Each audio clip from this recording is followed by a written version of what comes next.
في الفيديو ده هقولك على شوية عادات الناس بتعملهم وهم فاكرين ان هم حاجة عادية، بس المشكلة ان هم بيدمروا رجولتك بالبطيء. اول حاجة وهي انك مش بتتمرن. لازم تفهم ان الجسم الضعيف العقل بتاعه بيبقى اضعف، يعني من الاخر كده جيناتك مش جايبة الماكس بتاعها. لازم تفهم الحتة دي، ان انت ممكن تبقى جيناتك افضل مما انت متوقع، بس حرفيا انت هادرها في الارض. ليه؟ عشان خاطر انت مش بتتمرن. انت لازم تتمرن، لان قصة العضلات وكده دي حاجات خارجية. المشكلة في حاجة تانية، ان الناس بتبقى عارفة ان البني ادم ده ما عندوش مثلا انضباط. بتعرف منين؟ من التمرين بتاعك. على فكرة مش لازم تمرين بقى جيم لا خالص، ممكن يبقى جري، انك بتاكل اكل صحي، بتنام كويس، يعني في حاجات كتير على فكرة. طبعا اهمهم التمرين اللي هو الجيم طبعا. بس لو ما عرفتش تعمل ده، حاول على قد ما تقدر تعمل اي عادات فيها حركة، لان الحاجات دي هي الدليل الوحيد انك جايب البريميوم بتاعك، او جايب اعلى ليفل عقليتك، او جايب اعلى جينات عندك. لان انت لو ما بتعملش ده اللي هو بمزاجك وحاجات طبيعية، امال في مشاكل الدنيا هتعمل ايه؟ يعني من الاخر، كونك ان انت ما بتتمرنش، مش بتنمو. طبعا النمو ده في الغالب بيجي بسبب الاكل الصحي والانضباط والجيم والكلام ده. فانت مش بتنمو، انت مش هتجيب الماكس بتاع جيناتك. ده معناه انك راجل ضعيف. الراجل الضعيف هو اللي يقعد يقول لك ايه؟ اصل انا مش مزاجي رايق النهارده اتمرن، اصل انا صاحبي ما جاش معايا، اصل انا مش عارف مين مش بيشجعني، والكلام ده. لو انت فيك الحجج دي، حاول تبطلها شويه. الحاجة التانية ودي الأهم بالنسبة لي، وهي الدوبامين الرخيص، زي السهر، السكريات، الأفلام الإباحية. كل الحاجات دي بترفع الدوبامين سريعة قوي وتنزله مرة واحدة، فتحس إن أنت داخل في موجة اكتئاب. فالطاقة بتاعتك اللي هي المفروض معاك، جسمك بدل ما يطلعها في إبداع في حاجة مثلا معينة، شغل أو حاجة، يقوم يعمل إيه؟ يحاول يصلح بيها الهباب اللي أنت عملته ده.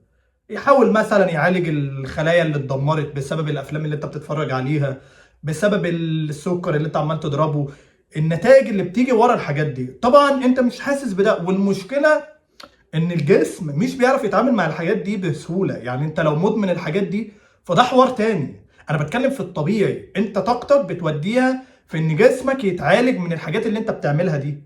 وطبعا مع الوقت التركيز بيقل، الانضباط بيقل، حياتك حرفيا بتتدمر بالبطيء وانت مش واخد بالك، بيخليك مضطرب من جواك. لازم تفهم ان الدوبامين ده اللي بيجي من الحاجات دي هو حرفيا بيبسط. هو اسمه دوبامين سريع عشان كده، زي السكر، بيبسطك وقتها، بس المشكلة في بعدين.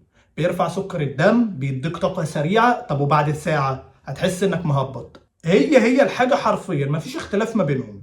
فحاول على قد ما تقدر الدوبامين اللي انت عمال تاخده ده عمال على بطال، وتخلي خلايا جسمك وخلايا مخك والاكل اللي انت بتاكله والطاقة بتاعتك تروح تصلح اللي انت عملته ده. خليها تروح مثلا في التمرين، في الشغل، في انك تبدع، تدور، تتعلم، يعني اي حاجه، فاهم؟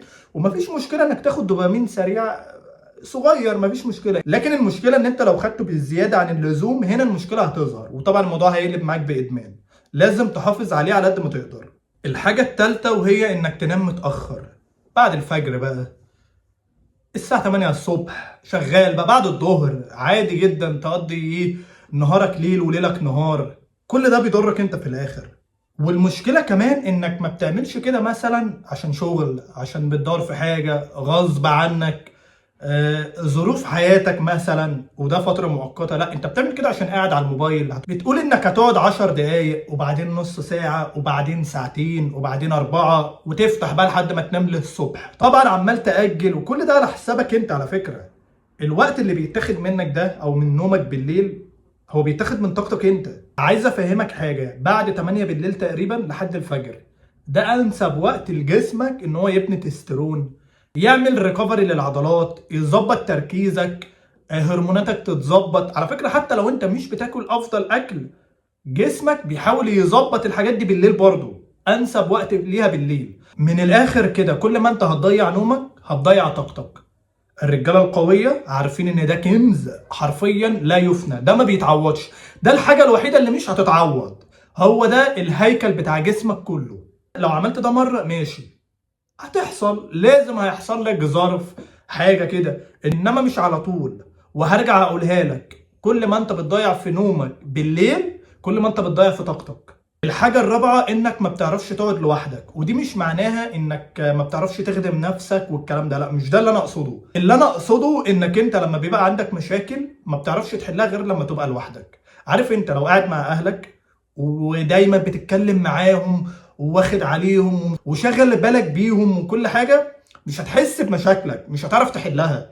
المواجهه بتيجي امتى؟ لما تقف قدام المرايه. لما حد كان يعرف ان انا قاعد في شقه لوحدي وبقالي اكتر من 3 سنين والدنيا جميله كان يستغرب. انا في الاول كنت فاكر ان هو بيبقى خايف عليا.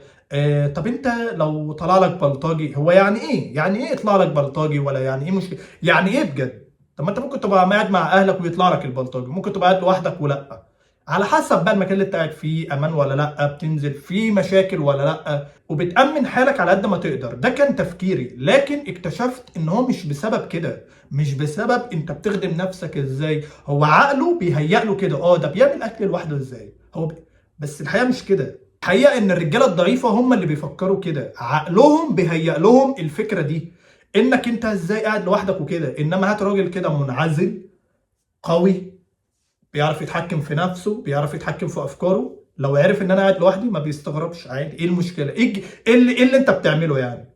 فمن هنا خدت بالي من حته ان الوحده بتكشفك، بتوقفك قدام المرايه ويلا بقى وتوريك مشاكلك ووريني بقى انت هتعمل ايه. انا عارف ان في كتير مش هيعجبوا من النقطه دي تحديدا، لكن ده اللي انا خدت بالي منه ودي الحقيقه. سواء شئت اما ابيت، هي دي الحقيقه. حاول تتقبل فكره ان انت تقعد لوحدك. الوحده مشكلتها ان هي بتفضح مشاكلك. لما بتتفضح بتعرف تحلها. انت قاعد لوحدك مش بالضروره شقه وكده، المفروض حتى افكارك مع نفسك ما تشاركهاش مع حد. مشاكلك ليك تواجهها لوحدك. انت لما يكون عندك مشكله وتبقى لوحدك فيها بتشوف الموضوع بكل الجوانب. عارف بقى لو متدخل حد تاني هيقنعك بفكرته. فالوحده هي اللي بتفضح المشاكل، لكن في المقابل بتعرف تحلها. انما لو انت بتكره الوحده اصلا فده حوار تاني. خامس حاجة وهي الأكل الجونك فود زي ما احنا بنقول. المشكلة إن ده مش رفاهية، ده أكل أنت بتاكله عشان تدي جسمك طاقة تروح لمخك يعرف يفكر، يعرف يشتغل، يعرف ينتج. في وقت النوم ينتج هرمون الذكورة أعلى. كل ده بأكل جونك فود أو مليان كالوريز عالية وقيمة غذائية قليلة. كل ده بيضرك انت، بعيدا عن الشكل والحوارات ده حوارات تانية. انما اللي انا بتكلم فيه ان الاكل ده بيضعف القياده بتاعتك، مش عارف يخليك الفا. مفيش حد الفا بياكل جانك فود اصلا. وعلى فكره كل الرجاله القويه عارفه الكلام ده، هم ما بياكلوش عشان جعانين وخلاص، لا هم بياكلوا عشان الاداء بعدين. انا هاكل ده فمخ هيبقى افضل فهعرف انتج احسن. لكن الرجاله الضعيفه تعمل ايه بقى؟ تاكل اي اكل عشان تهرب من المشاكل، جانك فود، دوبامين سريع بقى، واللي انا اتكلمت عليه في الاول. وطبعا محدش بياخد باله ان كل قطمه حرفيا يا اما هي نعمه يا اما نقمه. حرفيا يا اما تضرك يا اما تفيدك، فخلي بالك من حوار الاكل ده. سادس حاجه وهي انك بتتلاشى مشاعرك. مش معناها انك انت ما تتحكمش فيها، ده حوار تاني. انا بتكلم في حته انت دلوقتي بتحس بخوف من ناحيه حاجه. طبعا حاجه زي دي هتقول عادي لا هو مش عادي، جسمك بيعمل كده نتيجه حاجه معينه حصلت او هتحصل او في حاجه مش مظبوطه.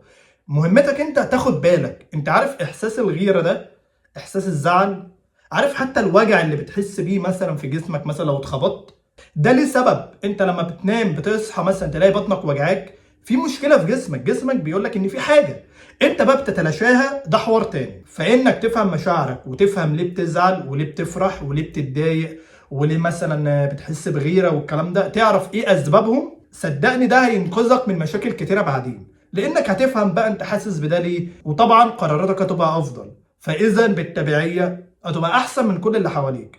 انما مش كل احساس غيره او زعل او حاجه ما بيكونش ليه مبرر.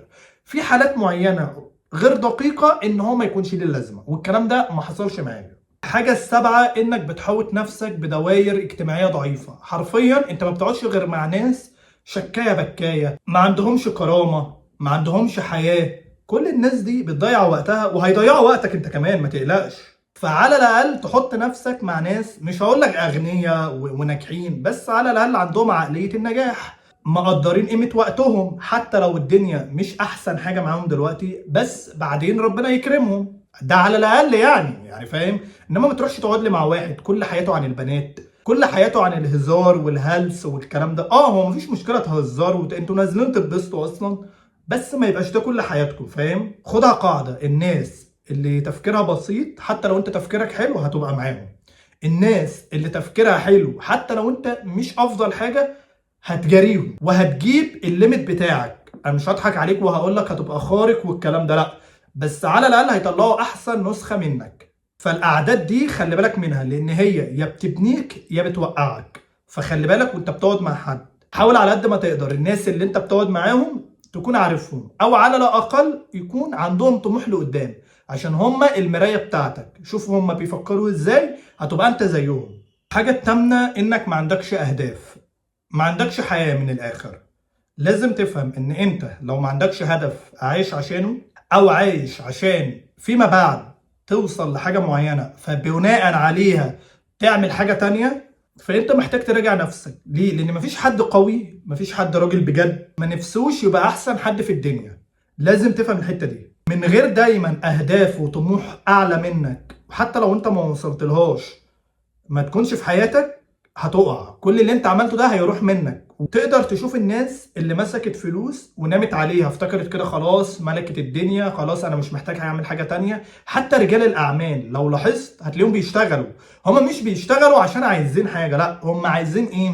يفضلوا في العقلية دي بحيث ان الفلوس دي ما تنزلش او حياتهم تتدمر. فانت لازم تفهم ان حياتك دي واهدافك وطموحك والحاجات اللي انت بتفكر فيها مش عشان انت تبني لبعدين، لكن على الاقل عشان تحافظ على نفسك دلوقتي. ما تفقدش احترامك طبعا، حياتك ما تخربش، تفضل عايش في امان على الاقل. يعني من الاخر كده، الراجل اللي من غير اهداف او طموح هو عامل زي السفينة من غير بوصلة. ما اقدرش اقول اكتر من كده. الحاجة التاسعة وهي انك بتسيب شغلك عشان تروح تلعب. انت ما بتروحش تلعب، انت هربان من حياتك. زي الافلام، الالعاب، الاغاني، اللي بالمناسبه ده حوارها حوار تاني. الجانك فود بالمناسبه اللي احنا اتكلمنا عليه من قبل كده، اي حاجه حاسسها ترفيهي هي حرفيا بتضيع لك حياتك لو انت ما خدتهاش باعتدال. لان الوقت اللي انت بتقضيه عشان تتفرج على فيلم او تلعب بلعبه او حاجه هو حرفيا وقت من حياتك مش هيرجع تاني. فلو هو ما كانش وقت تعافي او وقت مثلا بريك زي ما احنا بنقول، فحرفيا ما ترجعش تلوم حد غيرك انت. انا مش هقول لك ما تتفرجش ولا ما تلعبش، لا عادي، هو باعتدال، بل بالعكس هو حاجه جامده زيه زي النوم، يبقى جزء من يومك، جزء من حياتك. انما هتفرط فيه، هتقول انا عايز العب كتير، عايز اتفرج كتير، كل ده هيضرك انت. الرجاله القويه بتستخدم الترفيهات والحاجات دي والالعاب والكلام ده كحاجات تعافي يسلي بيها وقته اللي هو فاضي فيه. انما الرجاله الضعيفه كل حياتها في الحاجات دي، بتهرب من حياتها على الحاجات دي اصلا. الحاجه العاشره ودي حبيت اخليها الاخيره عشان مش كل الناس هتتقبلها، ان انت بتكره تواجه حقيقتك. يعني انا لو جيت قلت لك انت ضعيف في الحته دي، انت عندك مشكله جينيه في الحته دي، انت مثلا يعني لو في الجيم انت العضله دي ضعيفه، لو انت زعلت او بتكره ان انت تسمع الكلام ده فانت بني ادم ضعيف. انما الراجل القوي اللي بجد وعايز يتغير هيتقبل ان هو ضعيف في حاجه، حتى لو الحاجه دي مش هيقدر يتغير فيها، بس على الاقل يبقى عارف ان هو عنده نقطه ضعف في حاجه معينه، فيقوم يعمل ايه؟ يتطور في حاجات تانية بحيث على الاقل يعمل موازنه. ايه ده، انا عضله التراي مثلا يعني ضعيفه عندي عن الباي، هديها اهتمام اكتر، فالنتيجه هيظبط المعادله عادي. انما مثلا واحد تاني يقول لك لا انا ما عنديش الكلام ده، مش متقبل كلام زي ده، ماشي، هيفضل دراعه مثلا شكله مش افضل حاجه. وبرده حاجه تانية، انت عندك مشكله مثلا في الطول، انت عارف ان انت طولك مثلا قصير شويه، عادي، ايه المشكله؟ طبعا انت مش هتعوض ده 100%، بس على الاقل عوضت جزء، على الاقل عملت اللي عليك. لكن اللي بيهرب من المواجهه يقول لك لا الكلام ده مش صح، الكلام ده غلط، براحته، هو الخسران في الاخر. الفكره بقى في ايه؟ في ان هو يكون ان هو يحس بالذنب ويقول ليه يا رب خلقتني كده، وليه انا ما اتخلقتش غني، وليه انا اتولدت. حرفيا الذنب ده بيخليه مكانه ثابت، حرفيا بيقتل الطموح بتاعه، حرفيا بيدمر مستقبله.